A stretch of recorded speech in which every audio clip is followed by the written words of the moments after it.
Merhaba arkadaşlar, yepyeni haberlerle karşınızdayız. Hande Erçel'in anne hasreti dinmiyor, paylaşımı duygulandırdı. Oyuncu Hande Erçel 2019 yılında vefat eden annesi Aylin Erçel'in sosyal medyada duygusal sözlerle andı. Ünlü isim paylaşımı takipçilerini duygulandırdı. Hakan Sabancı ile sürpriz ayrılığının ardında magazin gündeminden düşmeyen oyuncu Hande Erçel, sosyal medya hesabından duygusal bir paylaşım geldi.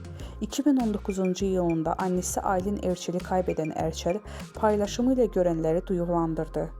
Hande Erçel vefat eden annesi Aylin Erçel'in doğum gününü unutmadı. Burnumda kalan pudra kokunla anlıyorum seni. Notu düşen oyuncunun duygu yüklü sözleriyle annesini andı.